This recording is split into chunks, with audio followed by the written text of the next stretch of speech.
England, 1818. The chandeliers of Lord Whitmore's London townhouse cast a warm golden glow over the assembled company below. Winter had settled over the capital with its characteristic damp chill. But inside the residence on Berkeley Square, the air was thick with the heat of bodies pressed together, the mingled scents of beeswax candles, French perfume, and roasted meats from the kitchens. Eleanor Pemberton stood in the shadowed alcove near the servants' entrance to the dining room, her green-gray eyes scanning the proceedings with quiet vigilance. At 27, she had long since learned the art of invisibility, of moving through the periphery of grand occasions without drawing attention to herself.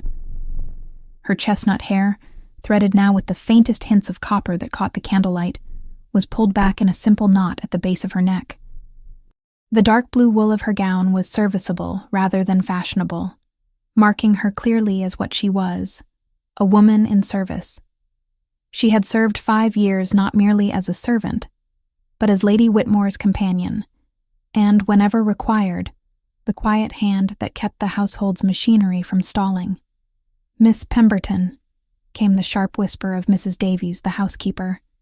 "His lordship wishes the claret brought up now. And mind you tell those girls to keep their eyes down when they serve.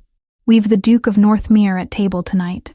Eleanor nodded, her hands clasped before her in an attitude of respectful attention. "Of course, Mrs. Davies. I shall see to it personally. The Duke of Northmere." Eleanor had heard the name spoken with a mixture of reverence and speculation throughout the household for days. William Huntington, they said, was a man of 34 years, never married despite the collective efforts of every matchmaking mama in London. His estates were vast, his fortune considerable, his manner notoriously reserved. She made her way down to the kitchens, where chaos reigned in the particular way it always did when Lord Whitmore entertained.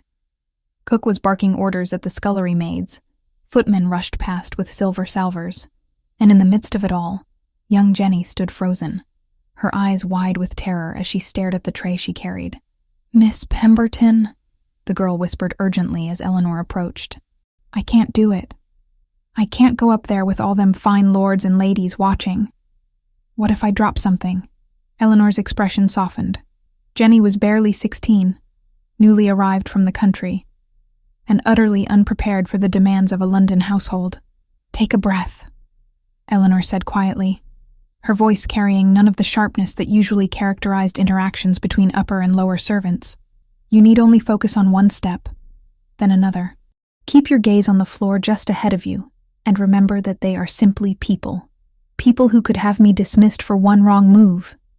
Jenny countered, her hands trembling. Eleanor reached out and steadied the tray. "Then we shall go together. Follow my lead." They ascended the servants' stairs, the sounds of conversation and laughter growing louder as they approached the dining room. Eleanor pushed open the door with her shoulder, holding it for Jenny to pass through, and together they entered the brilliantly lit chamber. The long table was crowded with guests, perhaps 20 in all, their jewels glittering and their voices raised in animated discourse. Lord Whitmore sat at the head, his weathered face flushed with wine and satisfaction. Beside him, Lady Whitmore held court with her usual cold grace, her sharp eyes missing nothing. Eleanor had served in this household for 5 years.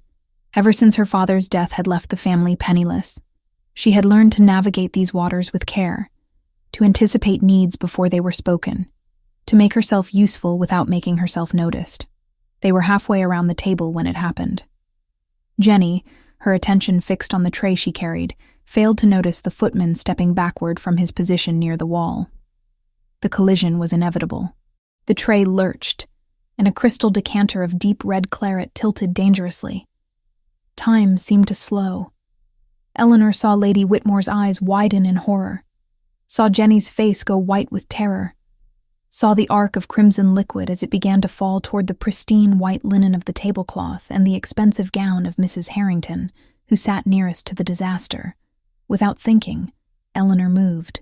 Her hands shot out, catching the decanter before it could complete its fall, steadying the tray with her other hand, and in one fluid motion, she redirected the spilled wine away from Mrs. Harrington and onto the empty space of tablecloth between place settings. The crimson stain spread across the linen, but no guest was touched, no gown was ruined. "Forgive us, madam," Eleanor said quietly to Mrs. Harrington, her voice steady despite the rapid beating of her heart. A momentary clumsiness. "It shall be attended to at once." She gestured sharply to the footman, who immediately came forward with fresh linen, and to Jenny, who stood frozen in mortification. "Return to the kitchens," Eleanor murmured. "Send Thomas up with the wine." It was then, as she turned to supervise the swift removal of the stained cloth and its replacement, that she felt the weight of someone's gaze upon her. She glanced up just for a moment, and found herself looking directly into the eyes of a man seated halfway down the table. The Duke of Northmere was watching her with an intensity that made her breath catch in her throat.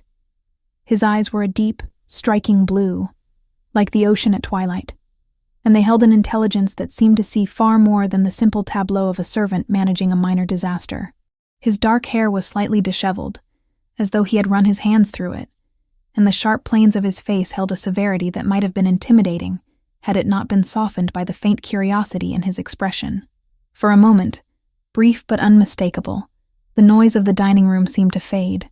Then Eleanor lowered her eyes, curtsied to no one in particular, and withdrew as swiftly as propriety allowed. In the kitchens, she found Jenny collapsed on a stool, her face buried in her hands. "I'm to be dismissed," the girl sobbed. "Oh, Miss Pemberton, I'm so sorry. I've ruined everything." "You have ruined nothing," Eleanor replied firmly. A decanter was steadied, a cloth was changed, and the evening proceeds. "Now dry your eyes and return to your duties. There is still much to be done tonight." The remainder of the evening passed without incident. Eleanor supervised the clearing of courses, the serving of desserts, the presentation of port and cigars for the gentlemen, while the ladies withdrew. She was accustomed to the rhythm of such occasions, the choreography of service that must appear effortless while requiring constant attention. It was well past midnight when the last guest departed and the household began the work of restoring order. Eleanor made her final rounds, ensuring that all fires were banked, all doors secured, all remaining tasks delegated to the night staff. Only then did she retreat to her small room on the 3rd floor, a chamber barely large enough for a narrow bed and a single chest of drawers. She sat at the tiny desk beneath the window and drew out her writing case. By the light of a single candle, she composed her weekly letter to her mother. "Dearest Mamma," she wrote, her handwriting careful and even. "I trust this letter finds you well, and that the weather in Derbyshire has not been too harsh. I am enclosing what I am able this month. Please ensure you use it for the medicine Dr. Carlyle recommended, and do not concern yourself with economies at the expense of your health." Eleanor paused, her pen hovering over the paper. What could she tell her mother of her life here? That she spent her days ensuring the comfort of a family that barely acknowledged her existence. That the education her father had insisted upon, the accomplishments that had once marked her as a gentleman's daughter, now served only to make her more effective at anticipating the needs of her employers. Lord Whitmore's household remained steady, she continued, choosing her words with care. "I am well, and have no complaints. Please write soon, and tell me how you fare. Your loving daughter, Eleanor." She sealed the letter along with the carefully hoarded coins from her monthly wages, and set it aside for posting in the morning. £52 per annum did not stretch far when one had a mother to support, medicine to purchase, and one's own modest needs to meet. But Eleanor had become adept at stretching every shilling, at making do with worn gloves and mended stockings, at finding small ways to set aside something for the future, however uncertain that future might be. Sleep was elusive that night. Eleanor lay in the darkness, listening to the sounds of the house settling around her, and found herself thinking of blue eyes that had watched her with unexpected curiosity, of a moment when she had felt seen rather than merely observed. Foolishness, she told herself sternly. The Duke of Northmere had probably forgotten her existence the moment she left the dining room. Men of his station did not take note of servants, particularly not aging spinsters, whose only distinction was a talent for managing minor crises. The morning dawned gray and damp, a typical London winter day. Eleanor rose early, as she always did, and went about her duties with her usual efficiency. Lady Whitmore required her correspondence organized, her morning chocolate prepared just so, her calls planned with strategic precision. There were menus to approve, supplies to order, and the eternal task of managing the household staff with a firm but fair hand. She was in the library, gathering the books Lady Whitmore had finished reading and preparing a list of volumes to request from the lending library, when the butler entered with unusual haste. "Miss Pemberton," he said, his usually impassive face showing a flicker of confusion. "His Grace, the Duke of Northmere, has called. He wishes to speak with Lord Whitmore on a matter of business." Eleanor looked up from her task. "Then you should show him to his lordship's study, Mr. Bennet." "His lordship is not at home," Bennet replied. "He has gone to his club and will not return until this afternoon.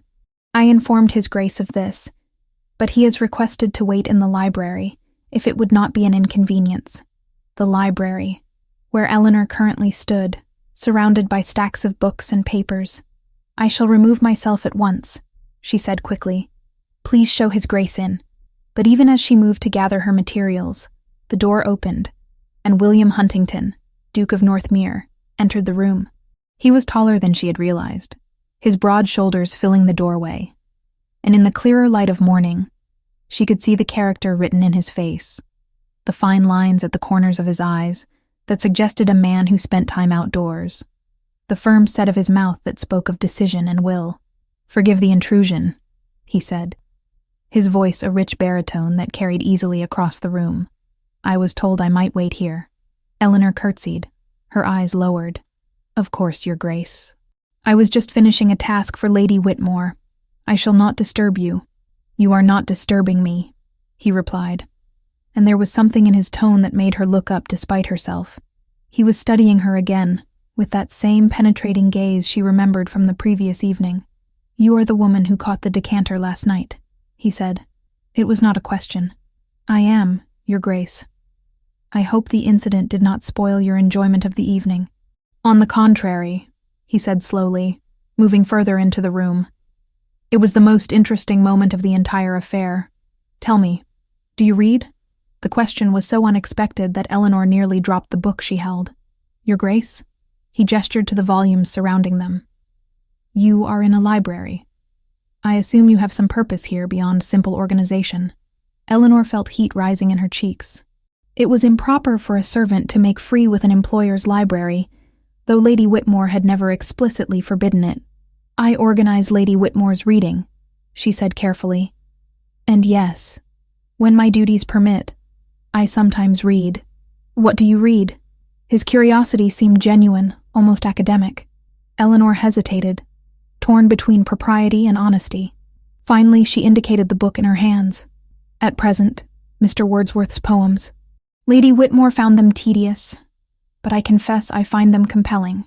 Something shifted in the Duke's expression, a subtle softening that transformed his severe features into something almost approachable. "Do you, indeed?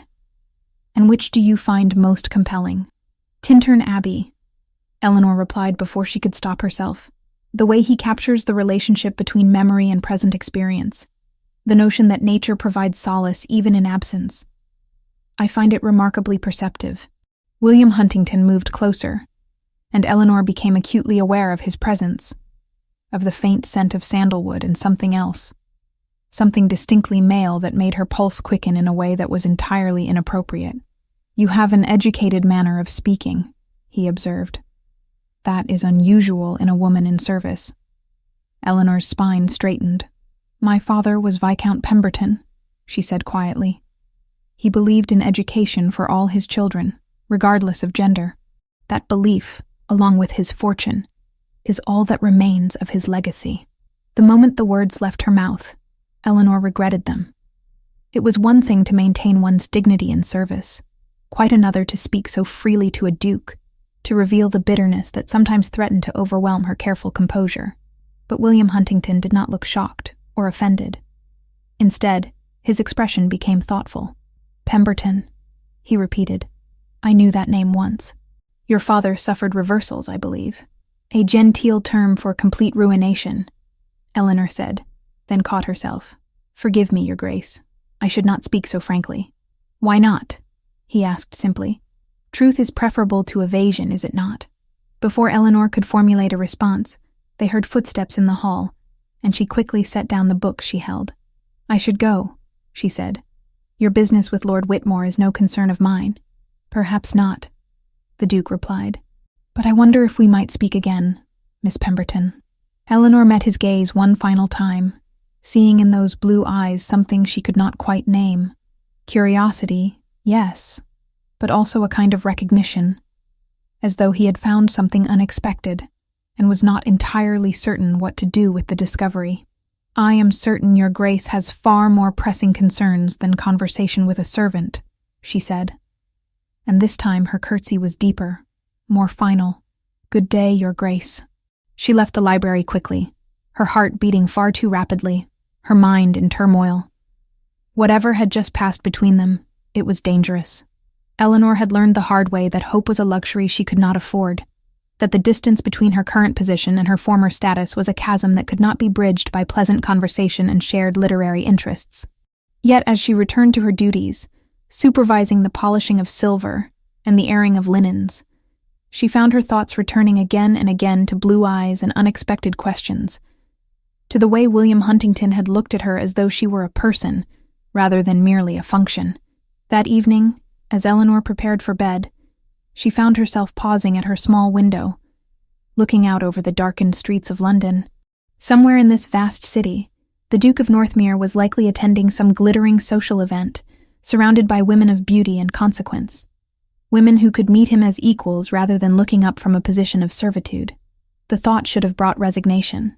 Instead, it brought a peculiar ache she had not felt in years, a reminder that beneath the calm competence she had cultivated, beneath the acceptance of her reduced circumstances, there remained a woman who remembered what it was to be seen, to be valued, to hope for something more than mere survival. Foolish, Eleanor whispered to her reflection in the dark glass. Utterly foolish. But she did not stop herself from wondering if William Huntington had truly meant what he said, if he genuinely wished to speak with her again, if perhaps, just perhaps, the universe still held room for unexpected possibilities. In his elegant townhouse across London, William Huntington sat in his study, a glass of brandy untouched before him, and contemplated the curious discovery he had made that day. Miss Eleanor Pemberton, daughter of a ruined viscount, now serving as a companion in a household that barely acknowledged her existence, yet speaking of Wordsworth with the insight of a scholar, and managing crises with the grace of a duchess.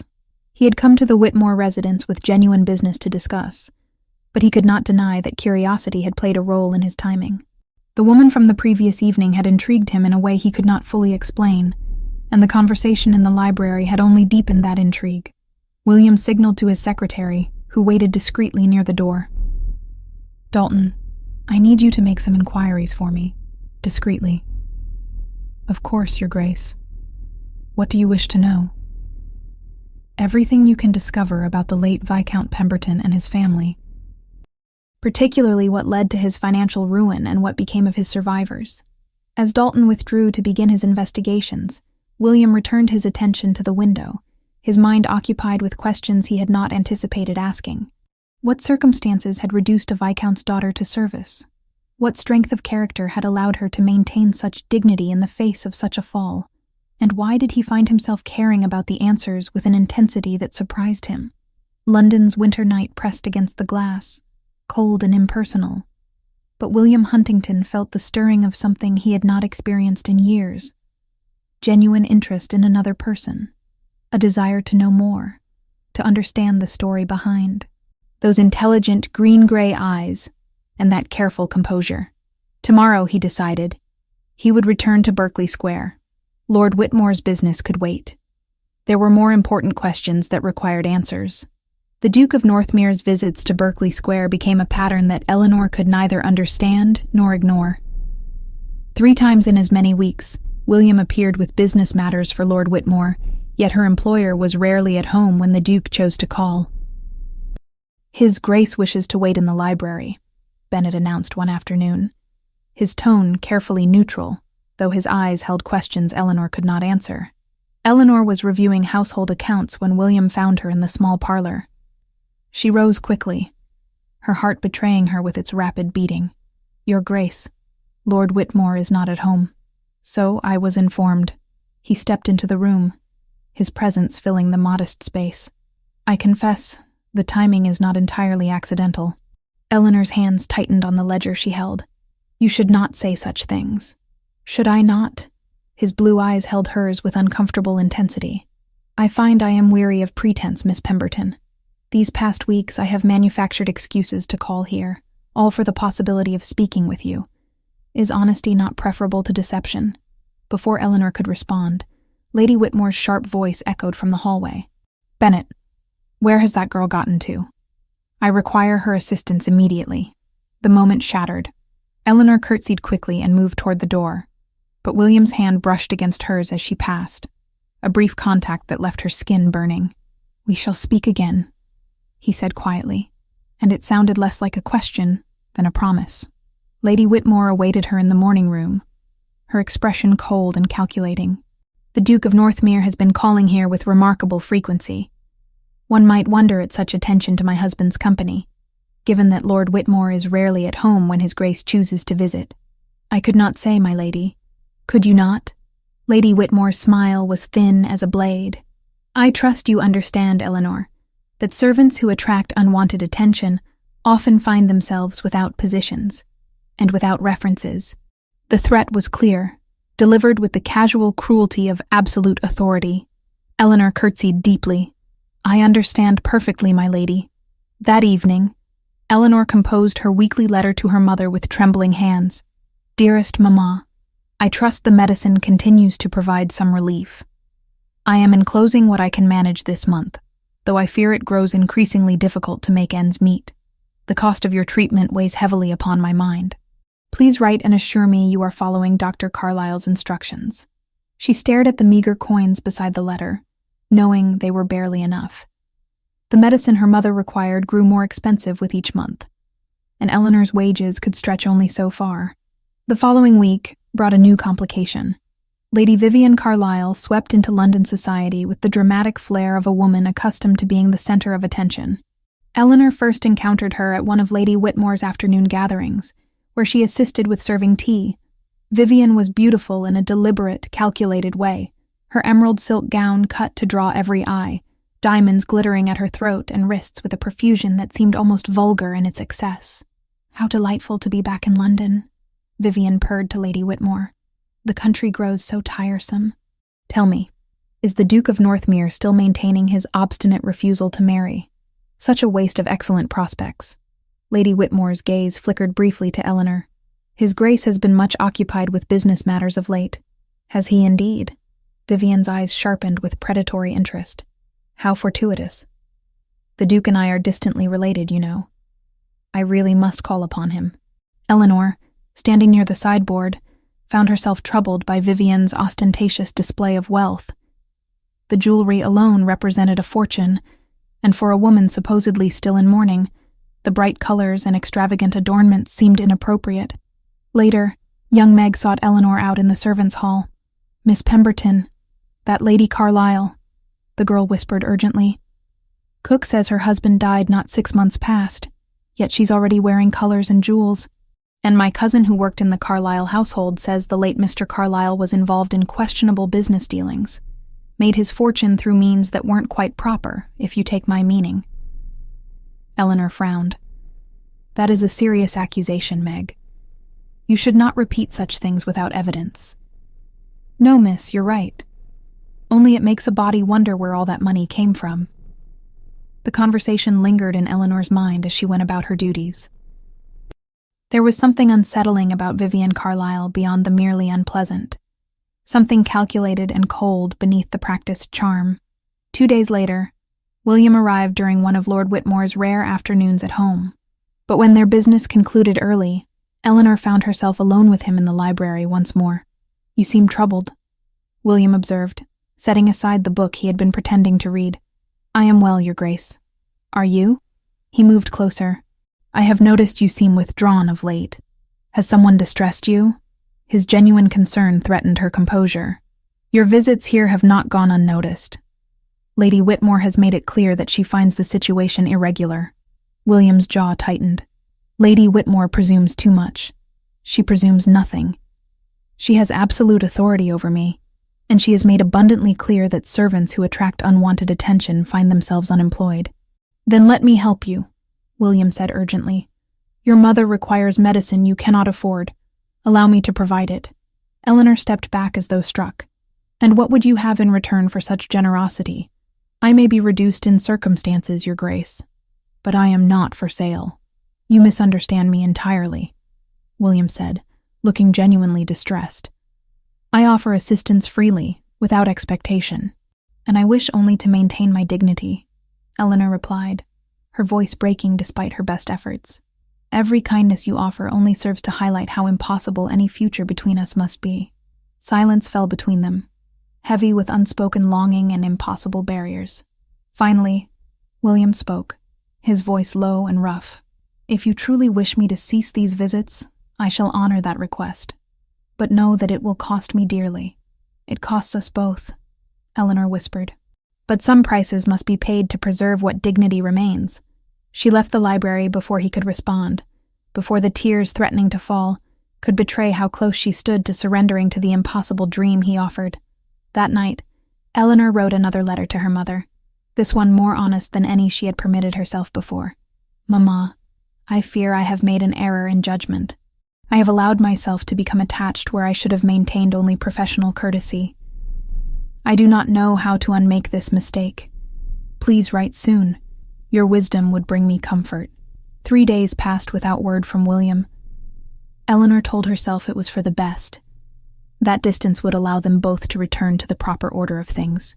But she found herself listening for his voice in the hallway, watching for his tall figure through the windows, and hating herself for the weakness. On the 4th day, Bennet approached her with his usual formality. Miss Pemberton, His Grace the Duke of Northmere has requested to speak with you. He awaits in the garden. Eleanor's first instinct was to refuse. Meeting alone with William in the garden, without even the pretense of chance encounter, was scandalous. But something in Bennet's expression, a curious mixture of sympathy and concern, made her reconsider. Very well. Please inform Mrs. Davies I shall return shortly. The garden was a modest space where roses struggled against London's soot. William stood near the fountain, his shoulders tense, and when he turned at her approach, the expression on his face stole her breath. Eleanor, he said, and the sound of her name without title or formality sent heat rushing through her. I know this places you in an untenable position, but I can no longer remain silent. These past weeks, I have made excuses to visit this house all for the chance of moments in your company. It is more than pleasant conversation. It is so much more. You must not say such things, Eleanor protested, though her heart betrayed her with its wild beating. Why? Because society deems it improper? What weight do such artificial distinctions hold against genuine connection? All the weight in the world, Eleanor replied, fighting to keep her voice steady. You speak of connection as though it exists separate from the realities we live within. But every word you speak to me brings me closer to ruin. Then let me help you. No. Eleanor's voice was firm despite the tears threatening to fall. Can you not see? Every kindness you offer only highlights how far I have fallen and how impossible any future between us must be. I have a mother depending on me, a position I cannot risk losing, and a heart I dare not permit to hope for things forever beyond my reach. They stood facing each other across the garden path, the space between them vast as oceans, despite the few feet that separated them. Eleanor could see the struggle in William's expression, desire battling understanding, frustration warring with compassion. If you truly wish me to leave, he said finally, his voice rough with emotion, I shall honor that request. But know that this thing between us will not be so easily dismissed. Then we must try harder, Eleanor whispered, for both our sakes. She turned and fled back to the house, her composure crumbling with each step. Behind her, she heard no pursuit, only the silence of impossible longings and unbridgeable distances. That evening, as Eleanor prepared for bed, she allowed herself one moment of weakness. She stood at her small window, looking out over darkened London streets, and wondered if somewhere in this vast city, William Huntington was thinking of her too, trapped in the same impossible situation, separated by barriers no amount of desire could overcome. Tomorrow, she would be strong. Tomorrow, she would remember her place and guard her heart with renewed vigilance. But tonight, just for tonight, she permitted herself to imagine what might have been, if the world were different, and love could bridge the chasm between a duke and a servant who had once been a viscount's daughter. The whispers began among the household staff first, spreading through the kitchens and servants' quarters, with the insidious persistence of damp through old walls. The Duke of Northmere's frequent visits had not escaped notice, and servants possessed both keen observation skills and long memories. "They say His Grace lingers in the library whenever Miss Pemberton is there," one housemaid murmured to another over the breakfast preparations. "And he never stays long when she's not about." Eleanor heard none of these whispers directly, but she felt their effects in the subtle shifts of behavior around her. Meg grew protective, positioning herself nearby whenever Eleanor worked in common areas. Mrs. Davies, the housekeeper, watched her with troubled eyes. Even Bennet's usual deference acquired an edge of sympathy that Eleanor found more disturbing than outright hostility would have been. The inevitable confrontation came on a gray morning in early spring. Lord Whitmore summoned Eleanor to his study, his expression thunderous. "Sit down, Miss Pemberton," he commanded, gesturing to the chair before his desk. His tone brooked no argument. Eleanor sat, her hands folded in her lap, her spine straight despite the fear coiling in her stomach. "I have become aware," Lord Whitmore began, his voice tight with barely controlled anger, "of certain irregularities in your conduct. The Duke of Northmere's visits to this household have become a subject of considerable speculation among the staff. My lord, I assure you, do not interrupt me." He leaned forward, his face reddening. "I do not know what game you are playing, Miss Pemberton, but I will not have it under my roof. A woman in your position seeking to entrap a duke through deliberate encounters and calculated displays of learning is beneath contempt." The accusation struck like a physical blow. "I have sought nothing from His Grace. The encounters you reference were never of my design." "Were they not?" Lord Whitmore's laugh was harsh. "You expect me to believe that a duke calls here repeatedly by pure coincidence? That he requests your presence by chance? I may be many things, Miss Pemberton, but I am not a fool." Eleanor's throat tightened. "What would you have me do, my lord? I have maintained proper conduct at all times. I have performed my duties without complaint. If His Grace chooses to call here, that is beyond my control." "Then you will make it within your control," Lord Whitmore snapped. "You will ensure that you are never alone in his presence. You will discourage any attempts at private conversation. And be warned, Miss Pemberton, if this situation escalates into public scandal, you will be dismissed immediately and without references. Do I make myself clear?" "Perfectly clear, my lord." "See that you remember it. You may go." Eleanor fled to her room, her composure crumbling the moment the door closed behind her. She sat at her small desk, her hands trembling as she drew out writing paper. "Dearest Mamma," she wrote, her pen scratching across the page, "I hope this letter finds you in better health. The weather has been damp, which I know troubles your lungs. Please assure me you are following Dr. Carlyle's instructions carefully. I enclose what I can manage this month, though circumstances have become somewhat complicated.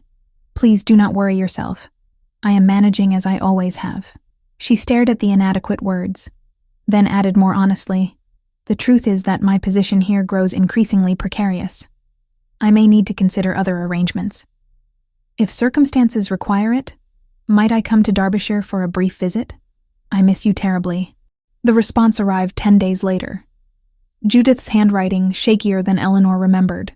"My dearest Eleanor, please do not sacrifice more for my sake. You have already given up so much of your life to care for me. If your position is difficult, you must think of yourself first. I cannot bear the thought of you suffering on my account. Whatever small comfort I have is enough. Use your resources to secure your own future. Your devoted mother, Judith." Eleanor pressed the letter to her chest, tears she had been holding back finally spilling over. Even in illness, her mother thought only of protecting her daughter. The crisis came at Lady Harrington's spring ball, where Eleanor attended as Lady Whitmore's companion and assistant. The ballroom glittered with candles and jewels, the cream of London society gathered for one of the season's premier events. Eleanor stood near the refreshment table, ensuring Lady Whitmore's champagne glass remained filled and her shawl readily available. She had perfected the art of being present yet invisible, a necessary skill for someone in her position. Then Vivian Carlyle swept into view, resplendent in crimson silk that pushed the boundaries of propriety, diamonds blazing at her throat. Her eyes found Eleanor immediately, and a calculating smile curved her perfect lips. Even the most generous reading of morning etiquette allowed no such glitter before a year had passed. Vivian's crimson seemed a declaration, not an oversight. "How delightful," Vivian purred, approaching with deliberate grace. Lady Whitmore's little companion. Eleanor, was it? "Miss Pemberton," Eleanor corrected quietly, keeping her gaze lowered. "Of course. Tell me, Miss Pemberton, are you enjoying the ball? Though I suppose servants can hardly appreciate such occasions properly." Before Eleanor could respond, Vivian's hand moved in an arc that seemed natural, but was clearly calculated. Her champagne glass tilted, and suddenly Eleanor's modest gray gown was drenched in sparkling wine, the cold liquid seeping through the fabric. "Oh, how clumsy of me," Vivian exclaimed, her voice carrying across the nearby guests. "I am terribly sorry, though perhaps gray was not the best choice for such an important event. Wine stains show so dreadfully on cheap fabric." Laughter rippled through the surrounding crowd. Eleanor stood frozen, humiliation burning through her as sharply as the champagne's chill. She opened her mouth to make some appropriate response, to maintain the dignity that was all she had left. "Lady Carlyle." The voice was cold as winter frost, and Eleanor looked up to see William striding toward them, his expression thunderous. "I believe an apology is in order." "Your Grace." Vivian's surprise appeared genuine. "I have already apologized. It was merely an accident." "Was it?" William's eyes were hard as steel. "It appeared remarkably deliberate from where I stood." The surrounding conversations died away. Eleanor felt the weight of dozens of eyes upon them, felt the moment crystallizing into exactly the sort of public scandal Lord Whitmore had warned against. "William, please," she whispered urgently, "do not make this worse." "Worse?" He turned to her, and something in his expression made her breath catch. "They humiliate you deliberately, and you ask me to remain silent? Your attention makes it worse," Eleanor said, desperation lending her courage. "Can you not see? Every word you speak in my defense only confirms what they already suspect." Vivian watched this exchange with growing satisfaction. How touching. The Duke defending his little pet. "Tell me, Your Grace, does the entire household know of your peculiar interest in their servant?" William's jaw tightened dangerously, but Eleanor stepped forward before he could respond. "If you will excuse me, I must change my gown. Lady Whitmore will be requiring my assistance." She fled the ballroom, William's voice calling her name behind her. But she did not stop. In the retiring room, she scrubbed at the wine stains with shaking hands, tears of anger and humiliation blurring her vision. Meg found her there 20 minutes later. "Miss Pemberton, His Grace is asking for you. Says he needs to speak with you urgently. Tell him I am indisposed. He's waiting in the garden. Says he won't leave until you come." Eleanor closed her eyes. Of course he would not leave. William Huntington was nothing if not stubborn. "Very well. Give me a moment." She found him pacing among the roses, his hands clasped behind his back, his shoulders rigid with tension. He turned at her approach, and the anguish in his eyes nearly undid her. "Eleanor, I am so sorry. I should not have drawn attention." "No, you should not have," she interrupted, her voice sharper than she intended. "Do you not understand what you have done? By defending me so publicly, you have confirmed every suspicion, given substance to every rumor. I could not stand by while you were humiliated." "Your defense humiliates me more than any spilled champagne ever could." Eleanor's composure finally shattered. "You speak of protection, of assistance, but all you do is destroy what little I have left. My reputation, my position, my hope of maintaining any dignity in this household. All of it crumbles beneath the weight of your attentions." William reached for her, but she stepped back. "Eleanor, let me help you. Leave this place. I will find you a position somewhere safe, somewhere you need not endure such treatment. And live on your charity. Become your kept woman in all but name? Eleanor shook her head. I would rather scrub floors for a living than accept assistance that would make me beholden to you. That is not what I am offering. Is it not? She met his eyes directly, letting him see her pain and anger. You offer help, but help comes with obligations. Help creates debts that must be repaid, and we both know what repayment society would expect from a woman in my position accepting support from a man in yours. Silence fell between them, heavy and suffocating. William's face had gone pale, as though she had struck him. You truly believe I would demand such repayment? His voice was barely audible. I believe that intentions matter less than appearances, Eleanor replied more gently. And I believe that accepting your help would destroy what little remains of my self-respect. She turned to go, but his next words stopped her.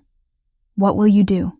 In the weeks after her transfer, Eleanor arranged what little removal could be managed.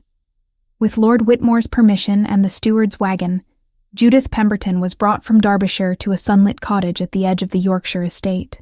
The road was hard on her mother, but the quiet air and Eleanor's nearness repaid the journey. Eleanor did not look back. I am requesting a transfer to Lord Whitmore's estate in Yorkshire. Perhaps distance will allow these rumors to die. And at least there I can economize better and visit my mother in Derbyshire when possible.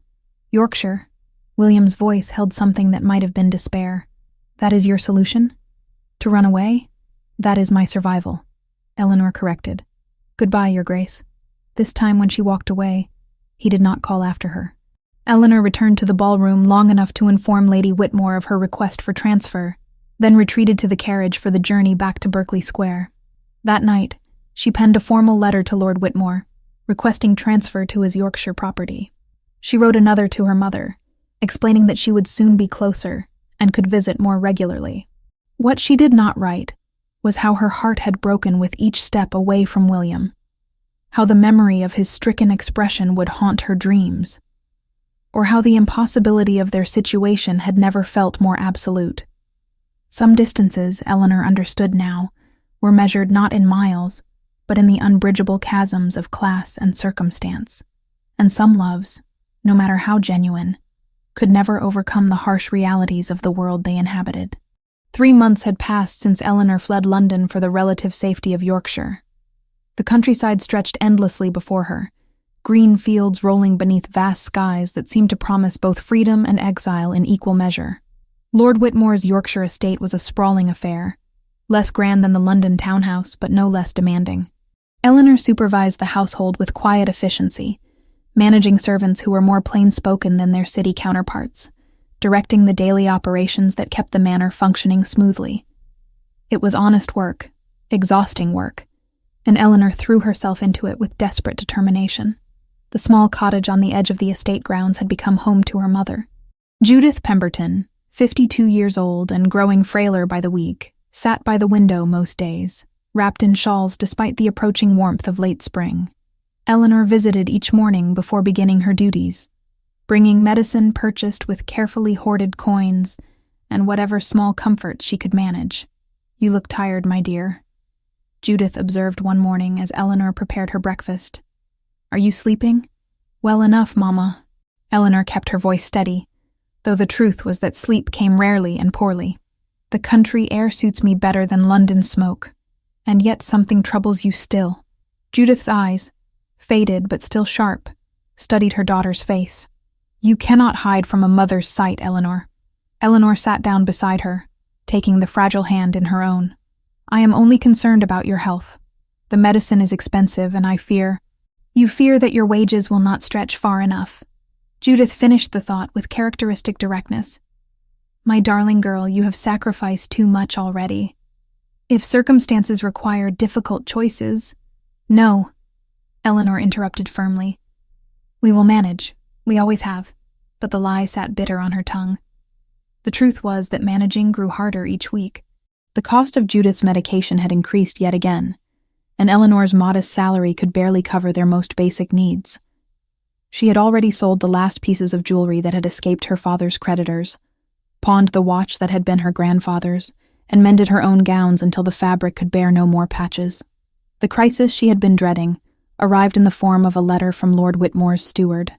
Eleanor opened it in her small room late one evening, the single candle casting wavering shadows across the page. Miss Pemberton, the letter began with characteristic formality. Due to financial pressures on the estate, Lord Whitmore has determined that the Yorkshire property must be sold. All current staff will be released from service within 6 weeks. You will receive compensation for the notice period, but unfortunately, no references can be provided given the irregularities surrounding your departure from London. Eleanor read the words 3 times before their full meaning penetrated. No position. No income. No references that would allow her to secure another post, and a mother who required constant care and expensive medication. She sat very still for a long time, the letter clutched in her trembling hands, feeling the walls closing in around her. 6 weeks. That spanned 6 weeks to find some solution, some path forward that would not end with her mother suffering for lack of medicine, or herself forced into situations too desperate to contemplate. The following afternoon, Meg found Eleanor in the still room, sorting through herbs with mechanical precision. The girl's usually cheerful face was troubled. "Miss Pemberton," she said quietly, glancing around to ensure they were alone. "I've heard something you should know. That Lady Carlisle, Lady Vivian, she was here in Yorkshire weeks ago." Eleanor's hand stilled. "Here? In the village, asking questions. About you specifically." Meg twisted her apron nervously. "My cousin works at the inn where she stayed. Lady Carlisle was inquiring about your situation, your mother's illness, making it known to all who would listen that you were dismissed from London service for improper conduct with a duke." Eleanor closed her eyes. Of course, Vivian Carlisle would not be content with merely winning William's attention. She needed to ensure that Eleanor could never threaten her ambitions again. "There's more," Meg continued reluctantly. "I found some papers in the drawing room after she left, letters that must have fallen from her reticule. I kept them thinking they might be important, though I couldn't read all the words. But they seemed wrong somehow. Before dawn, she copied every page under the steward's seal, returned the originals to Meg's keeping, and sent the certified copies to Mr. Dalton by express. Do you still have them?" Meg nodded and produced several folded sheets from her pocket. Eleanor unfolded them carefully, her eyes scanning the contents. What she found made her blood run cold. The letters were correspondence between Vivian and various merchants, discussing payments and property transfers. But what caught Eleanor's attention was a name that appeared repeatedly: Pemberton, her father's name, and beside it, references to recovered assets and redistributed funds. Eleanor's mind raced. Could these letters be evidence of Vivian's involvement in the schemes that had ruined her father? Were these the proof that might finally bring justice? "Meg," she said urgently, "these letters must be kept safe. Tell no one you have them.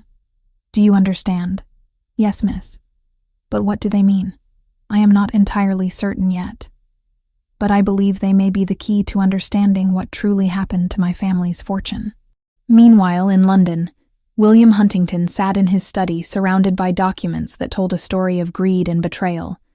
For weeks now, Mr. Dalton had been conducting quiet investigations into old business dealings, following threads that connected back to the financial collapse of Viscount Pemberton years earlier. What they had discovered was damning. The fraudulent investment scheme that had destroyed Eleanor's father had been orchestrated by a consortium of men, one of whom was the late Mr. Carlisle, Vivian's husband. Through a complex web of shell companies and false partnerships, they had systematically stripped assets from their victims, concealing the stolen wealth through careful manipulation of accounts and records. "Your Grace," Dalton said, laying another sheaf of papers on the desk, "I have traced some of the Pemberton assets. A portion of the fortune was never truly lost. It was simply hidden. If we can prove the connection to Carlisle, there may be legal grounds for recovery." William studied the documents, his expression grim. How much might be recovered? Difficult to say with certainty, but potentially enough to ensure that Miss Pemberton's mother receives proper medical care and that Miss Pemberton herself has some degree of financial security. Then we must pursue this. William stood, his decision made. "I shall travel to Yorkshire immediately. Eleanor needs to know what we have discovered. Your Grace, might I suggest caution?" Lady Carlisle has considerable influence in society, and if she learns of these investigations before we have secured all the evidence... I understand the risks, Dalton, but Eleanor is facing her own crisis, and she deserves to know that there is hope. Prepare the carriage. We leave tomorrow at first light. That night, William composed a letter to Eleanor, though he knew he would likely arrive before it did. Still, he needed to put his thoughts into words, to articulate the promise he was determined to keep. "My dear Eleanor," he wrote, "these months of separation have been among the most difficult of my life, but they have not been idle. I have discovered truths about your father's ruin that change everything. There is evidence, solid, documented evidence, that much of what was stolen can be recovered. More than that, there is proof of who orchestrated the fraud and how they concealed their crimes. I am coming to you with this information, and with a proposal that I pray you will not dismiss out of hand. Some distances can be bridged, Eleanor, if both parties are willing to take the first step. I remain, now and always, yours, William." He sealed the letter and entrusted it to his fastest messenger, then began preparations for his own journey north. In Yorkshire, Eleanor stood at the cottage window as twilight descended, watching the last light fade from the western sky. Her mother slept fitfully behind her, each breath a reminder of how fragile their situation had become. 6 weeks.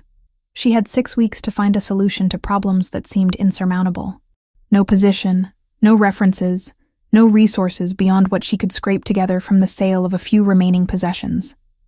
But she also had Meg's letters, mysterious and potentially significant. She had her own determination, forged in years of surviving the impossible. And somewhere, though she tried not to think of it, there was William, a man who had promised to help, whose words in the garden still echoed in her memory. "For both our sakes," she had told him that day. Distance was supposed to make things clearer, to restore proper perspective and sensible boundaries. Instead, Eleanor found herself thinking of him constantly, wondering if he thought of her, if the connection between them had been as real as it had felt, or merely a temporary delusion born of loneliness and proximity. Tomorrow she would begin the practical work of planning for an uncertain future. Tomorrow she would be strong and pragmatic and realistic about her options. But tonight, just for tonight, she allowed herself to hope that William's promise had been more than empty words, that somewhere in the evidence and investigation and careful planning, there might be a path forward that did not end in desperation. The stars emerged one by one over the Yorkshire countryside, constant and unchanging, while Eleanor Pemberton stood vigil over her sleeping mother and contemplated the mysteries of fate, fortune, and the stubborn persistence of hope even in the darkest hours. Dawn had barely broken over the Yorkshire hills when Eleanor made her way through the estate gardens toward the small greenhouse where she cultivated herbs for her mother's remedies. The morning mist clung to the ground like gossamer, and the air carried the sharp scent of wet earth and growing things. She was kneeling among the chamomile plants, her hands stained with soil, when a shadow fell across her work. Eleanor looked up, startled, and found herself staring into the familiar blue eyes of William Huntington. For a moment, neither spoke. William looked travel-worn, his coat dusty from the road, his dark hair slightly disheveled as though he had ridden hard through the night, but his gaze held the same intensity Eleanor remembered, the same searching quality that had unsettled her from their very first meeting. "William," she breathed, rising quickly to her feet and brushing the dirt from her hands. "What are you doing here?" "I came to find you." His voice was rough with exhaustion and something else, urgency perhaps, or determination. "I have much to tell you, Eleanor. Things that cannot wait any longer." Eleanor glanced back toward the main house, aware of how improper this meeting would appear if discovered. "You should not be here. If Lord Whitmore learns, Lord Whitmore's opinions concern me far less than your welfare." William stepped closer, and Eleanor could see the dark circles beneath his eyes, the lines of strain around his mouth. "Please, Eleanor, grant me a few moments of your time. What I have discovered changes everything." Something in his expression convinced her. Eleanor nodded toward a path that led deeper into the gardens, away from the house and prying eyes. "Walk with me, but quickly. The servants will be stirring soon." They walked in silence for a few moments, the gravel crunching softly beneath their feet. William seemed to be gathering his thoughts, choosing his words with care. "I have spent these past months investigating your father's ruin," he began finally. "The financial collapse that destroyed him was not the result of poor judgment or bad luck, Eleanor. It was deliberate fraud, orchestrated by a consortium of men who systematically stripped assets from their victims through false investment schemes." Eleanor's breath caught. "I have long suspected as much, but without proof." "I have proof." William pulled a leather portfolio from inside his coat. "Documents, correspondence, financial records. Mr. Dalton has been painstaking in his research. One of the principal architects of the fraud was a man named Harold Carlyle." The name struck Eleanor like a physical blow. Vivian's late husband. The very same. William's expression darkened. The scheme was elaborate, involving shell companies and manipulated accounts. Your father was not the only victim, but he was among those who lost the most. What we have discovered is that much of the stolen wealth was never truly lost, merely hidden, transferred through various channels to protect the conspirators. Eleanor stopped walking, her mind racing. "Are you saying that my father's fortune could be recovered?" "Not all of it, but a substantial portion. Enough to ensure your mother receives the medical care she requires. Enough to provide you with some degree of independence." William's voice softened. "I have already begun legal proceedings to recover what can be proven. The courts move slowly, but the evidence is compelling." Tears stung Eleanor's eyes, a mixture of grief for what had been lost and desperate hope for what might still be salvaged. "Why would you do this for us? The expense, the time. Do you truly not know?" William moved closer still, close enough that Eleanor could see the gold flecks in his blue eyes, feel the warmth radiating from him despite the morning chill. "These months apart have been torment, Eleanor. I have tried to convince myself that distance would cure me of this impossible attachment, that I could return to my life as it was before I met you, but I cannot. I will not. William, please, let me speak." His voice held a note of desperation that silenced her protests. "I am in love with you, Eleanor Pemberton, not with some idealized vision of what you might have been had circumstances been different, but with who you are now. Your strength, your intelligence, your fierce determination to maintain dignity in the face of impossible odds. I admire you more than any woman I have ever known." Eleanor's heart hammered against her ribs. "You speak of love as though it exists separate from the world we inhabit. Even if I believed that your feelings were genuine, even if I allowed myself to return them, what future could we possibly have? You are a duke. I am a dismissed servant without references or prospects. Then allow me to change your prospects." William took her hand in his, and Eleanor felt the now familiar shock of contact between them.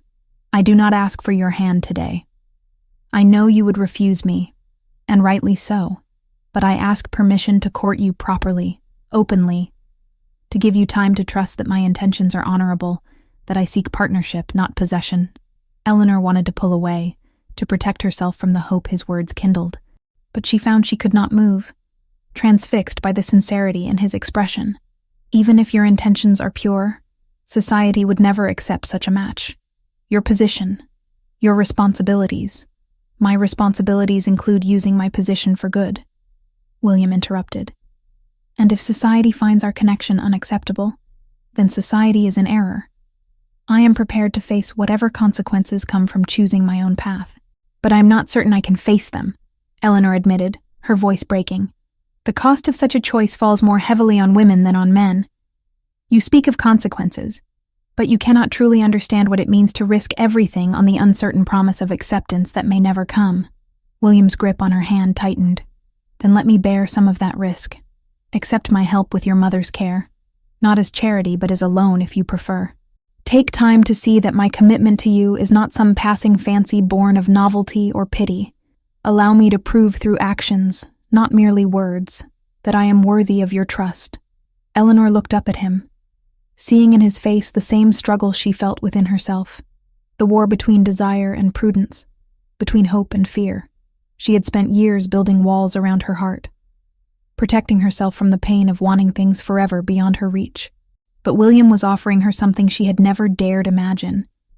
the possibility that perhaps some barriers could be crossed, some distances bridged. "My mother needs me," she said finally.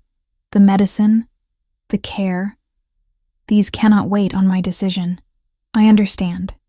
That is why I have brought this."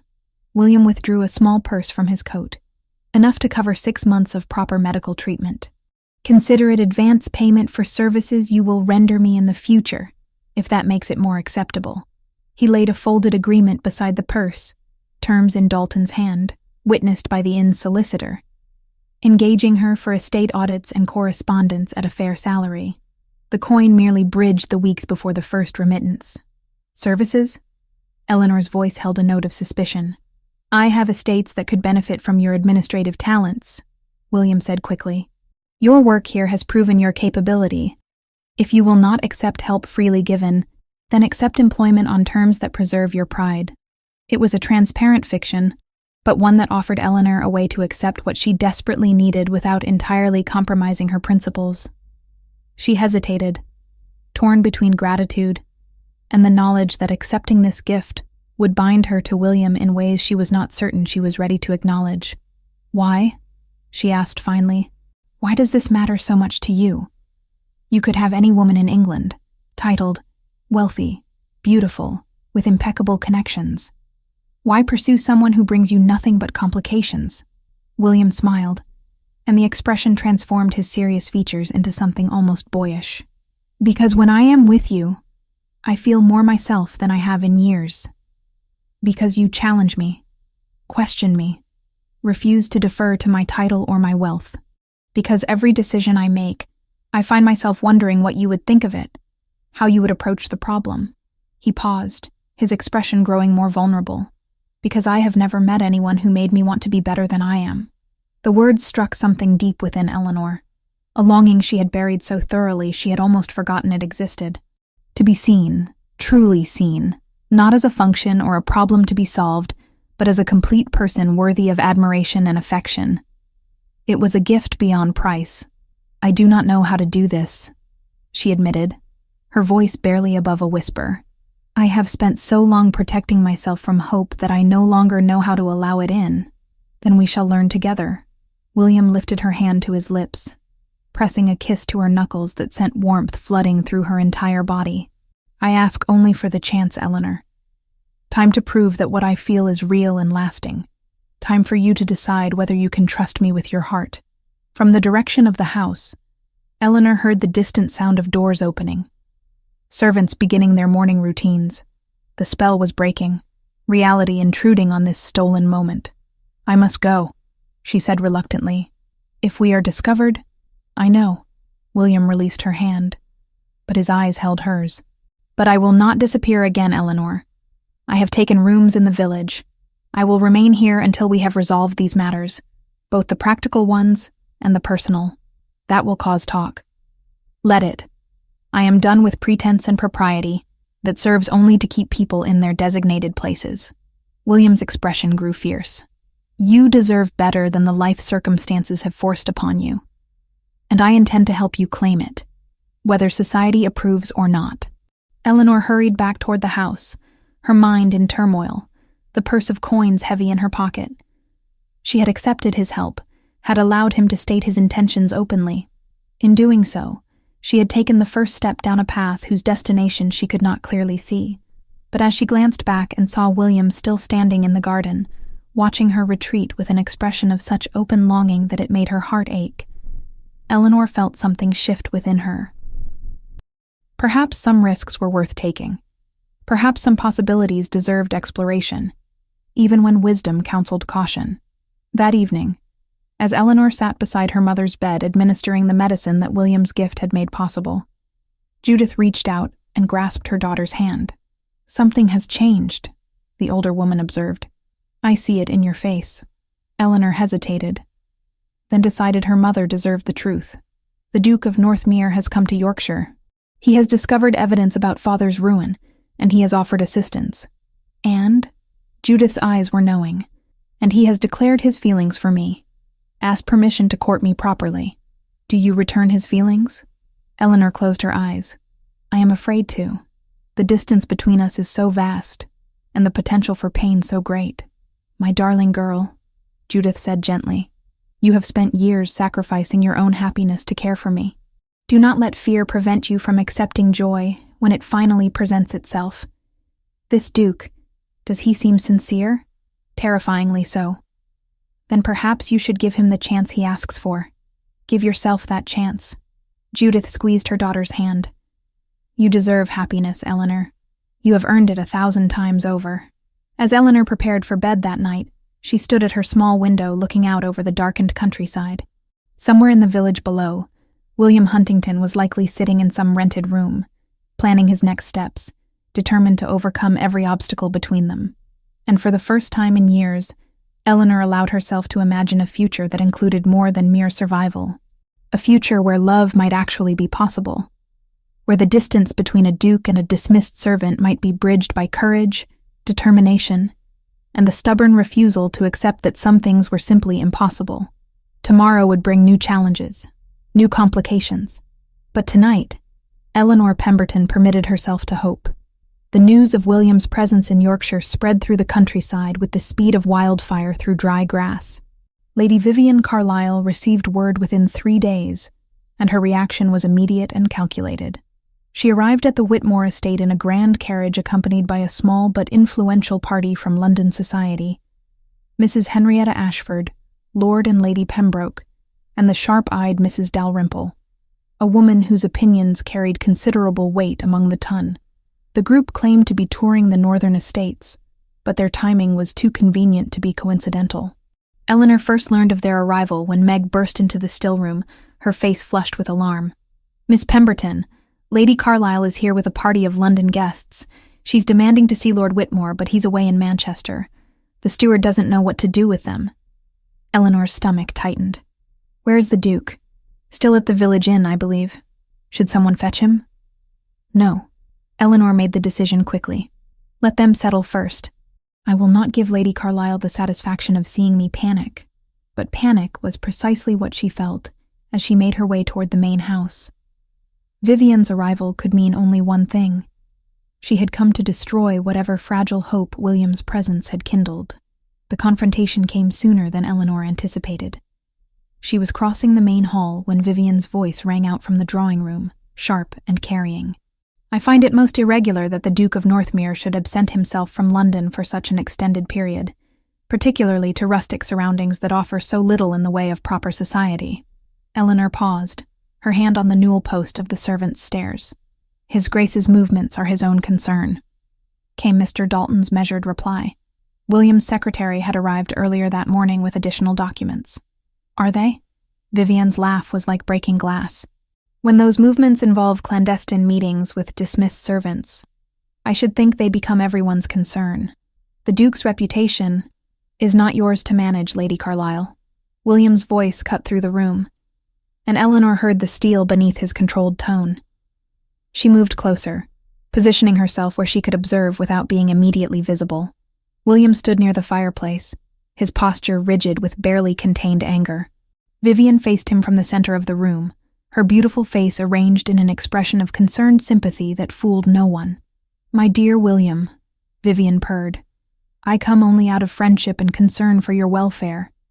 This situation with Miss Pemberton has become the subject of considerable speculation in London.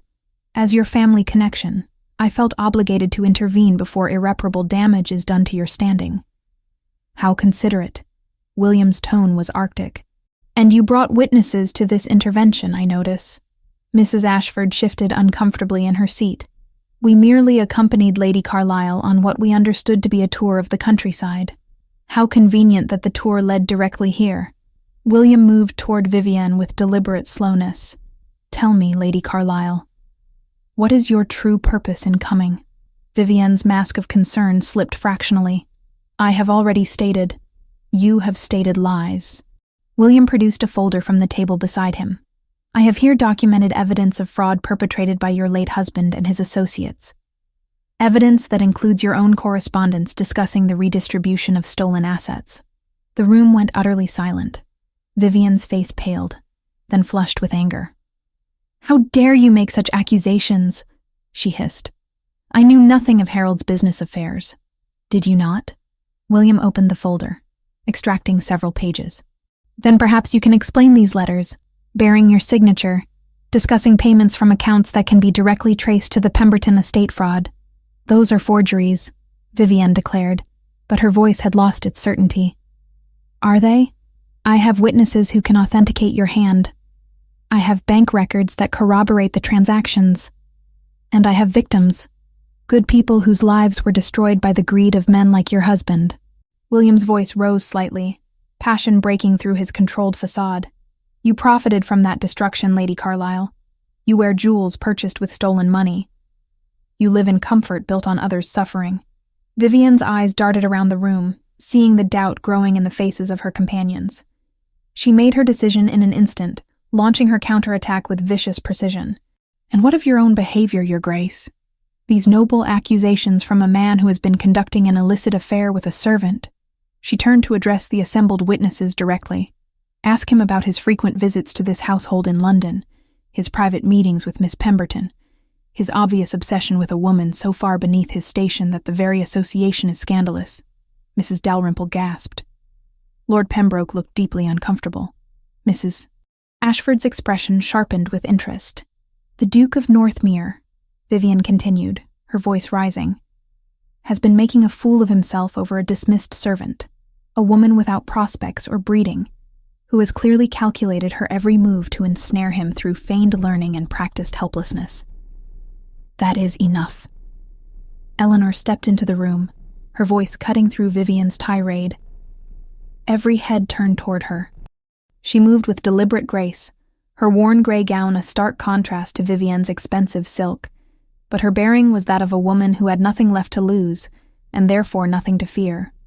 Lady Carlisle, Eleanor said quietly, you speak of calculation and practice as though they were vices. I confess, I have indeed calculated how to stretch wages that barely cover necessities, how to afford medicine for a dying mother, how to maintain dignity when society offers only contempt. As for practice, I have practiced survival, practiced resilience, practiced the art of remaining human in circumstances designed to strip away humanity. She reached into her pocket and withdrew the letters Meg had found. But if we speak of calculation, let us examine yours. These are letters you dropped during your recent visit to Yorkshire. Letters discussing the Pemberton assets and their redistribution. Letters that prove your knowledge of and participation in the fraud that destroyed my family. Vivienne's face contorted with rage. You dare! A mere servant! I dare because truth is not dependent on social station. Eleanor's voice remained steady, though her hands trembled slightly. You came here to destroy the Duke's reputation and ensure I could never threaten your ambitions. But you have miscalculated, Lady Carlisle. His Grace's character needs no defense from me, but the truth deserves to be spoken regardless. She turned to face the assembled guests directly. Yes, the Duke and I have spoken privately. Yes, there has been impropriety by society's narrow standards. But there has been no dishonor, no manipulation, no calculated seduction. Only two people who found in each other something rare.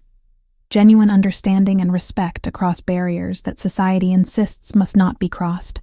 William moved to Eleanor's side, not touching her, but standing close enough to make his allegiance clear. Miss Pemberton speaks with eloquence and accuracy.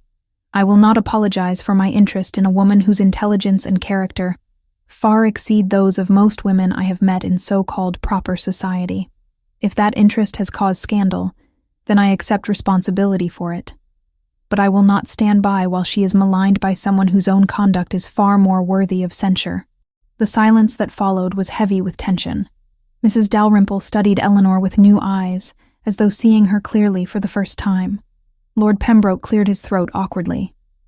Even Mrs. Ashford looked uncertain. Finally, Mrs. Dalrymple spoke. Lady Carlisle, I believe this tour has become rather more complicated than anticipated. Perhaps it would be best if we departed. Yes, Lady Pembroke added quickly. We should not have intruded on what is clearly a private matter. Vivienne looked around desperately, seeing her support crumbling. You cannot simply— We can and shall, Mrs. Dalrymple said firmly. Come, ladies, Lord Pembroke, if you would arrange the carriages. As the London party filed out, studiously avoiding further eye contact, Vivienne paused at the doorway. Her beautiful face was twisted with hatred as she looked back at Eleanor and William. "You have won nothing," she spat. "Society will never accept this union. You will be laughingstocks, pariahs. The scandal will follow you both for years." "Perhaps," William replied calmly. "But we will face it together, with clear consciences." "Can you say the same, Lady Carlisle?" Vivienne left without another word, her defeat evident in the rigid set of her shoulders. When the sound of departing carriages finally faded, Eleanor found herself trembling with reaction. William gently guided her to a chair. "That was extraordinarily brave," he said quietly. "That was terrifying," Eleanor corrected, her voice shaking. "William, you heard what she said. The scandal will not simply disappear because we spoke truth." "No," he agreed. "But we have witnesses now who saw her true character, who heard your defense and recognized its merit. That is more than we had this morning." Mr. Dalton entered with a tea tray, his timing impeccable as always. "If I may say so, Miss Pemberton, your composure under such circumstances was admirable. And your grace, the evidence presented, was most effective." As Eleanor sipped her tea with hands that gradually steadied, she felt the weight of what had just occurred settling upon her. The confrontation with Vivienne had forced everything into the open. William's feelings, her own response, the impossibility and possibility of their situation existing simultaneously. "What happens now?" she asked finally. William met her eyes. "Now we decide how we wish to proceed. Together, if you are willing." And Eleanor, looking at the man who had defended her so fiercely, who had risked his reputation on evidence and truth, rather than convenience and social acceptance, found herself nodding. "Together," she agreed softly. "Though heaven knows where this path leads." "Wherever it leads," William replied, "it will be honest. And that, I think, is enough to begin with." The morning after Vivienne's departure dawned clear and bright, but the weight of what had transpired hung heavy over the Yorkshire estate. Eleanor sat in her mother's cottage, watching Judith sleep peacefully for the first time in weeks, the medicine William had provided already showing its effects. A soft knock at the door announced William's arrival. He entered quietly, his expression serious, but not unkind. "How is she?" he asked, nodding toward Judith's sleeping form. "Better. The medicine is working." Eleanor's voice was thick with gratitude and something else. Uncertainty. "William, we must talk." "I know." He took the seat across from her, his hands folded between his knees. "Eleanor, I have something to ask you, and I need you to hear me fully before you answer." Eleanor's heart began to race, knowing what was coming. "Will you marry me?" The words hung in the air between them, simple and terrifying in equal measure. Eleanor closed her eyes, feeling the pull of desire warring with the weight of reality. "William, I know what you will say," he interrupted gently. "You will tell me of the impossibilities, the social consequences, the damage to my position and work. You will remind me of all the reasons this cannot be. But I am asking you to consider not what society says is impossible, but what your heart tells you is true." Eleanor opened her eyes to find him watching her with such naked hope that it made her chest ache. "My heart is not the only consideration. There are practical realities we cannot ignore. Then let us discuss them honestly." William leaned forward. "Yes, there will be scandal. Yes, we will lose some social connections. But Eleanor, I have spent these months evaluating what truly matters. My estates do not require the approval of London society to function. My tenants care more for fair treatment than for my choice of wife. The work I wish to do, the reforms I hope to implement, these things require character and determination, not social acceptance. But your political allies may withdraw their support, yes." William's voice was steady. "And I will find new allies who value substance over superficial propriety. I'm not suggesting this path will be easy, Eleanor. I am suggesting it is possible." Before Eleanor could respond, another knock sounded at the door. Meg entered, looking flustered. "Begging your pardon, Miss Pemberton, but Lord Whitmore has returned unexpectedly. He's asking for you, and for his grace as well." Eleanor and William exchanged glances, then rose together. Whatever Lord Whitmore wanted, it would determine much about their immediate future. They found Lord Whitmore in his study, standing by the window with his back to them. When he turned, his expression was unreadable. "Your Grace, Miss Pemberton, please, sit." They sat, and Eleanor felt William's hand brush against hers. A brief, reassuring contact. "I have received reports from London," Lord Whitmore began without preamble, "about recent events involving Lady Carlisle and her rather precipitous departure from my estate. I have also received letters from Mrs. Dalrymple and Lady Pembroke, both of whom felt compelled to share their observations." Eleanor's stomach tightened, but she kept her expression composed. Lord Whitmore studied them both for a long moment. "Miss Pemberton, I owe you an apology. When I confronted you in London about the Duke's visits, I assumed the worst. I allowed society's prejudices to color my judgment, and I threatened you unjustly. I was unjust. You shall have a character from me, full and without reservation, whenever you require it." Eleanor's breath caught. "My lord, Let me finish." Lord Whitmore raised a hand. "I have known your family since you were a child, Eleanor. Your father was a good man who fell victim to unconscionable fraud. I should have done more to help after his death, but I allowed concern for my own reputation to dictate my actions. That was cowardice on my part." He turned to William. "Your Grace, I have watched you these past days. I have seen how you conduct yourself, how you speak of Miss Pemberton, how you present evidence rather than relying on rank to make your arguments. You remind me of what true nobility ought to be." William inclined his head. "Thank you, my lord, though I have merely acted as any honorable man should, which is precisely why such behavior is remarkable," Lord Whitmore replied dryly.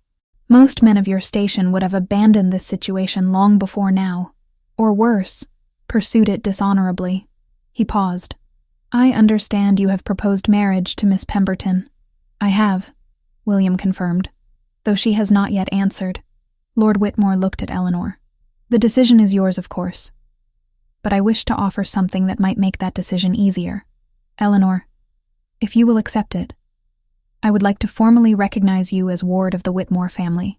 It would not restore your father's title, but it would provide you with a measure of social standing, enough, perhaps, to make a marriage to his Grace less scandalous." Eleanor stared at him, unable to process what she was hearing. "My lord, why would you do this?" "Because it is right. Because I failed your father, and I will not fail his daughter." Lord Whitmore's expression softened slightly. "And because, having witnessed your courage and dignity under impossible circumstances, I have come to respect you greatly. You are a credit to your family name, Eleanor, and it is time someone acknowledged that publicly." Tears stung Eleanor's eyes. The offer was more than she had dared hope for. Not a complete restoration of her former status, but a bridge between her current position and William's world. "I would be deeply honored, my lord," she managed. "Good. The papers can be drawn up within the week." Lord Whitmore looked between them. "Now, I believe you two have matters to discuss. Miss Pemberton, take the rest of the day. Your duties here are suspended until you have made your decision." They left the study in a daze, neither speaking until they had reached the garden where William had first found Eleanor that morning so many weeks ago. "Eleanor," William began, but she stopped him with a raised hand. "Let me speak first, please." She took a deep breath, gathering her thoughts. "When you first came to London, when we first spoke in that library, I thought you were merely amusing yourself with pleasant conversation. I could not fathom that a duke might genuinely see value in someone like me." "Eleanor, let me finish," she said gently. "These months have taught me that I was wrong, not about the difficulties we will face, but about your sincerity. You have proven yourself through actions, not words. You have fought for justice for my family, defended my character publicly, and offered me choices rather than ultimatums." She met his eyes directly. "I have spent years believing that hope was a luxury I could not afford, that love was something that happened to other people, in other circumstances. But you have made me believe that perhaps some barriers exist only because we accept them as insurmountable." William's expression grew intent. hope kindling in his blue eyes. "I am still afraid," Eleanor admitted. "Afraid of the scandal, the judgment, the possibility that despite our best intentions, this will end badly. But I am more afraid of spending the rest of my life wondering what might have been if I had been brave enough to try." "Does that mean—" "Yes," Eleanor interrupted, her voice strengthening. "Yes, William, I will marry you. Not because Lord Whitmore has offered me social standing, though I am grateful for it. Not because you have the resources to help my mother, though that matters deeply. I will marry you because when I imagine my future, I cannot imagine it without you, because you have shown me that love need not be a weakness, but can be a source of strength." For a moment, William simply stared at her as though unable to believe what he had heard. Then he moved, closing the distance between them and gathering her into his arms with a fervor that stole her breath. "Eleanor," he murmured against her hair, "I swear to you, I will spend every day proving that your trust is not misplaced. We will face whatever comes together." Eleanor pulled back just enough to look up at him. "It will not be easy." "No," he agreed. "But anything worthwhile rarely is." They stood there in the garden, holding each other, aware that they had just committed to a path that would challenge everything they knew about society's expectations and their own resilience. But for the first time in years, Eleanor felt not fear, but hope. Fragile, perhaps, but genuine. That evening they gathered in Judith's cottage to share the news. Eleanor's mother wept with joy, grasping William's hands and thanking him through her tears. "You will be good for each other," Judith said firmly. "Eleanor has needed someone who sees her true worth. And you, Your Grace. I suspect you have needed someone who will challenge you to be better than circumstances demand." "I believe you're right, Mrs. Pemberton," William replied, his arm around Eleanor's shoulders. Later, as Eleanor walked William back toward the main house, he stopped suddenly. "I have something for you." "I meant to wait for a more formal moment, but—" He pulled a small box from his pocket. Inside was a ring. Not ostentatiously large, but beautifully crafted. A sapphire surrounded by small diamonds. "It was my grandmother's," William explained as he slipped it onto Eleanor's finger. "She was, by all accounts, a woman ahead of her time, opinionated, educated, and utterly devoted to my grandfather, despite society's initial disapproval of their match. I like to think she would have approved of you." Eleanor looked down at the ring glinting in the fading light. "I will do my best to prove worthy of it." "You already are." William lifted her hand to his lips, pressing a kiss to her knuckles just above the ring. "Tomorrow, we will begin the practical arrangements." "We should marry soon. I see no reason to wait, do you?" "No reason at all," Eleanor agreed, "though we should prepare ourselves for the reactions." "Let them react," William said firmly. "We know the truth of what we are building together. That is enough." As they parted for the night, Eleanor touched the ring on her finger, feeling its unfamiliar weight. She had made her choice, had accepted the risk of hope over the safety of resignation. Whatever came next, whatever storms they would face them together. And that, Eleanor thought as she climbed the stairs to her small room, was worth any amount of scandal or social disapproval. Love, real and tested and freely chosen, was worth fighting for. Tomorrow would bring new challenges, new complications. But tonight, Eleanor Pemberton, soon to be the Duchess of Northmere, allowed herself to simply be happy. 6 months had passed since Eleanor Pemberton became the Duchess of Northmere, and the world had not ended, though there had been moments when it seemed it might. The wedding had taken place in the small chapel on the Northmere estate, witnessed by a handful of people who truly mattered. Judith, now much improved in health, Lord Whitmore and his wife, Mr. Dalton, Meg, and a few trusted servants. The ceremony was simple, but beautiful. Eleanor wearing a gown of ivory silk that William had commissioned, her mother's pearls at her throat, and William's grandmother's ring on her finger. London society had reacted precisely as predicted. The announcement in the papers had generated weeks of scandalized commentary. Eleanor was described variously as an opportunist, a scheming servant, and a social climber of the worst sort. William was labeled eccentric at best, mad at worst, a duke who had thrown away his position for an inexplicable infatuation. Doors that had once been open to William closed with decisive firmness.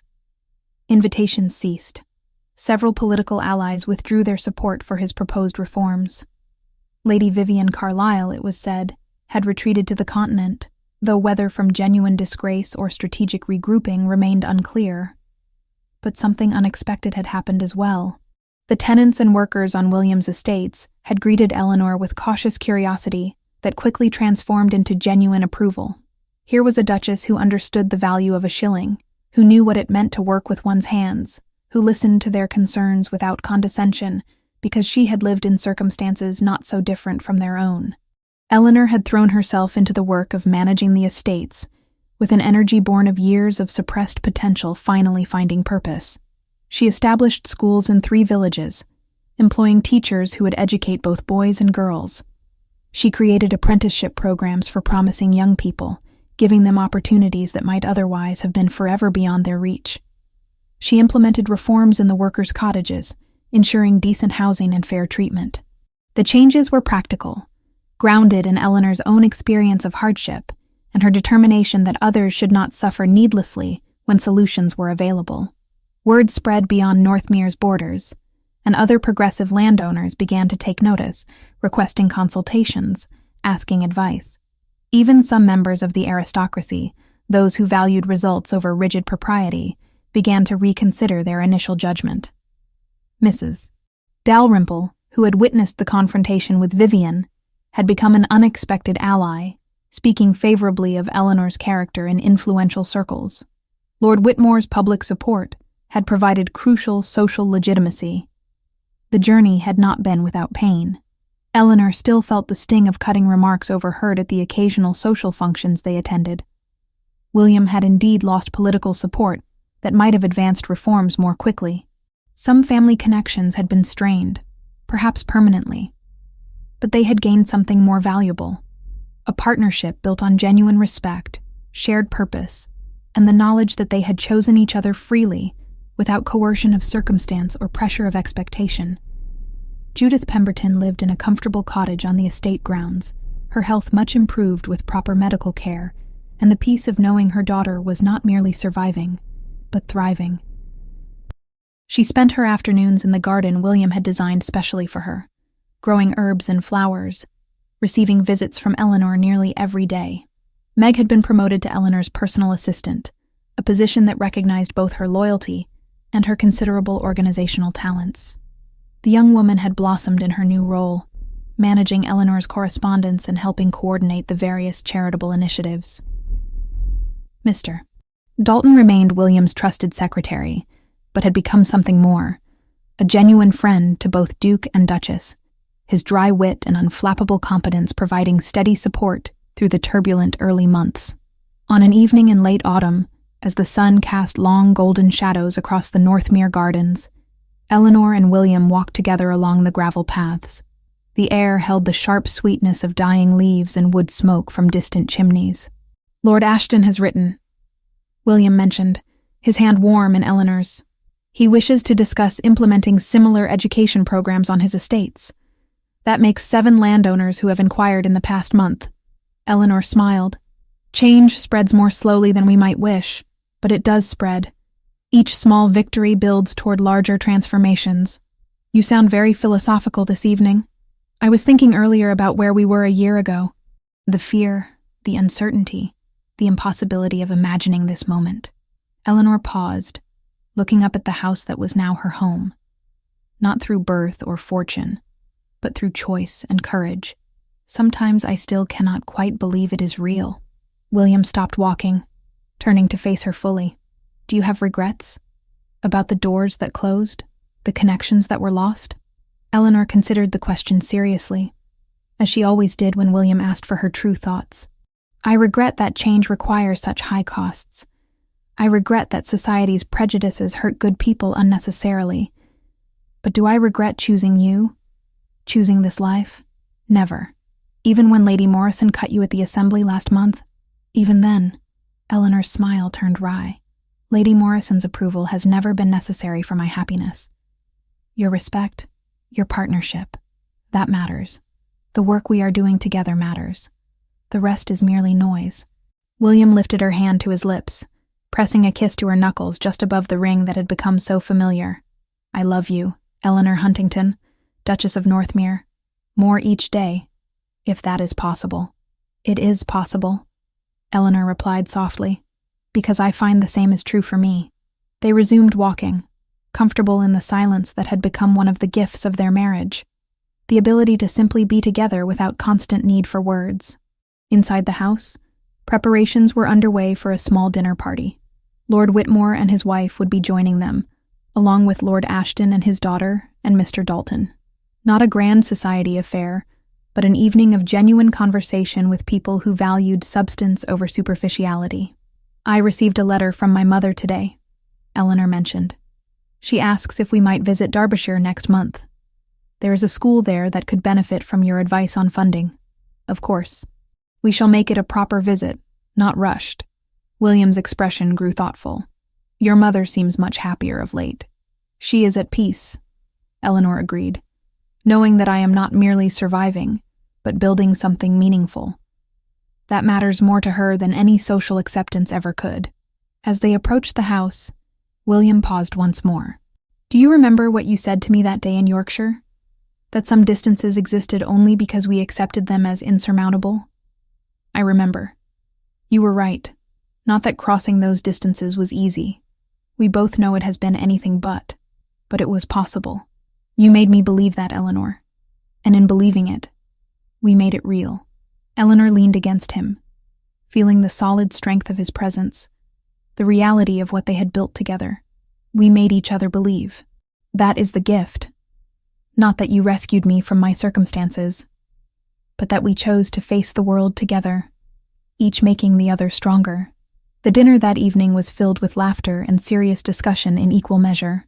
Lord Ashton spoke passionately about education reform. His daughter, a woman of Eleanor's age who had never married and felt no lack because of it, engaged Eleanor in spirited debate about women's property rights. Lord Whitmore told stories of Eleanor's father that made her laugh and cry simultaneously.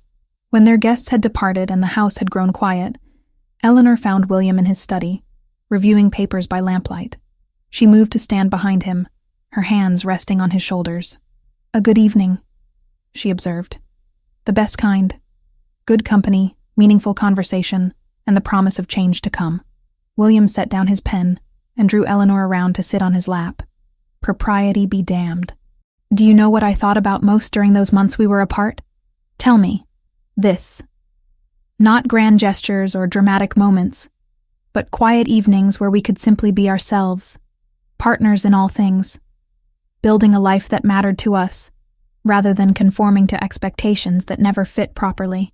Eleanor rested her head against his shoulder. We have that now. We do. And I am grateful for it every single day. Later, as they prepared for bed, Eleanor caught sight of herself in the mirror, no longer the pale, exhausted woman who had fled London in disgrace, but someone transformed by love, purpose, and the freedom to become fully herself. She thought of all the Eleanors she had been, the privileged Viscount's daughter, the desperate young woman watching her father's ruin, the servant maintaining dignity through impossible circumstances, and now the Duchess who was redefining what that title could mean. Each version had been necessary, each had taught her something essential, and each had led her to this moment, this life, this love that had seemed so impossible, but had proven to be the most real thing she had ever known. William came to stand behind her, his arms encircling her waist, his chin resting on her shoulder as they looked at their reflection together. What are you thinking? He asked. That some loves are worth fighting for, that some distances can be crossed if both parties are willing to take the first step, that courage is not the absence of fear, but the determination to move forward despite it. Wise words, Your Grace. Eleanor turned in his arms to face him. We did it, William. Against all odds, despite every obstacle, we built something real and lasting. We did, he agreed, and we will continue to build, day by day, choice by choice, for the rest of our lives. As Eleanor drifted toward sleep that night, safe in William's arms, she thought about all the women who might hear their story someday, women who felt trapped by circumstances, who believed hope was a luxury they could not afford, who had been told that some barriers were simply too high to cross. She hoped they would hear this truth, that love, real and freely chosen, has the power to transform not just individual lives, but the very structure of society. That courage and determination, combined with genuine partnership, can overcome obstacles that seem insurmountable, that it is never too late to choose hope over resignation, possibility over limitation. The road had not been easy. The costs had been real.